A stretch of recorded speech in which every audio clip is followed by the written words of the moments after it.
genocida, negacionista, antivacina. Foi assim que me chamaram, cara. Foi assim que chamaram Jair Bolsonaro. Foi assim que chamaram os médicos que simplesmente ousaram questionar.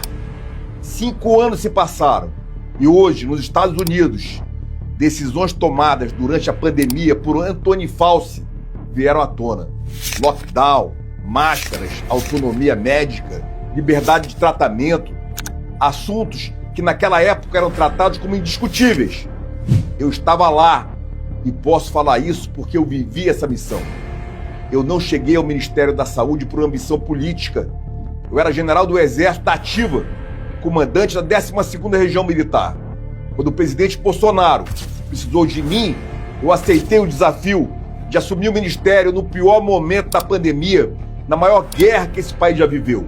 O mundo inteiro buscava respostas.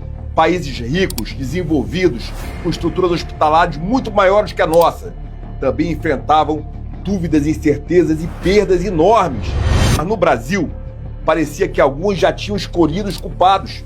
Bolsonaro virou o inimigo, eu virei o alvo. Mas do que nós de fato defendíamos?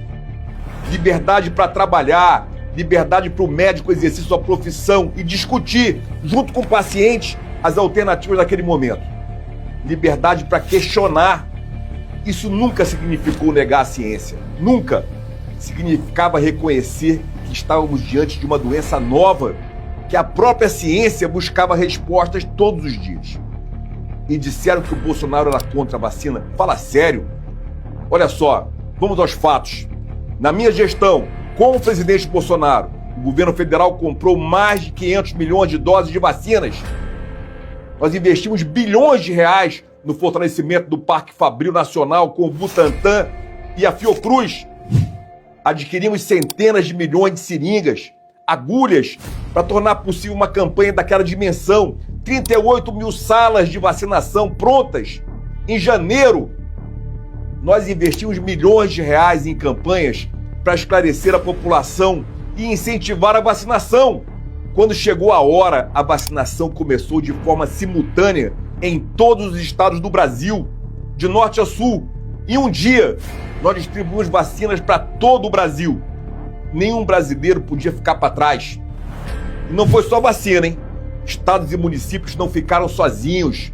O governo federal, o governo de Jair Bolsonaro, distribuiu bilhões de reais para os estados e municípios para enfrentarem a pandemia, para se prepararem, para pagar suas contas, pagar o pessoal, pagar a luz, pagar a estrutura.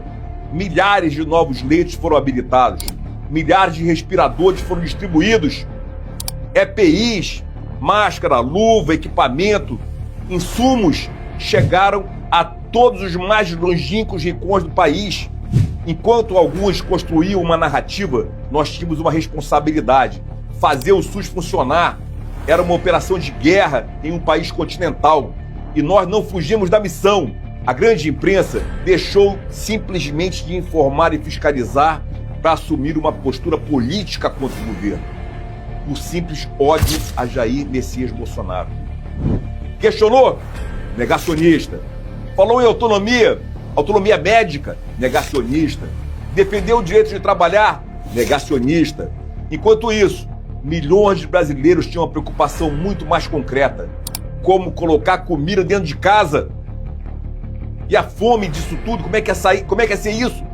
Enquanto muita gente com salário garantido dizia: fique em casa, Bolsonaro fazia uma pergunta que precisava ser feita: e quem precisa trabalhar hoje para comer hoje ou amanhã? O ambulante, o motorista, o pequeno comerciante, o trabalhador informal. Por isso ele dizia: vamos cuidar da pandemia sem nos descuidar da economia. É simples, porque proteger vidas também significa proteger o emprego, a renda e a dignidade. O que o povo brasileiro precisa entender e saber é que mais de 500 milhões de doses foram compradas. Quem quis se vacinar, se vacinou. Olha só, nós não obrigamos ninguém a se vacinar. As vacinas estavam em fases iniciais, precisavam ser testadas. Eu recebi uma das missões mais difíceis da minha vida e eu não fugi dela, hein? E sigo de cabeça erguida. Os mesmos princípios que me conduziram naquele momento. Liberdade, verdade, responsabilidade e coragem. Tentaram transformar Jair Bolsonaro no grande culpado por uma tragédia que atingiu o planeta inteiro. Eu não abandonei a missão. Eu não abandonei Jair Bolsonaro. Eu não abandonarei o nosso presidente Jair Bolsonaro. Jamais. Porque eu aprendi uma coisa na minha vida militar.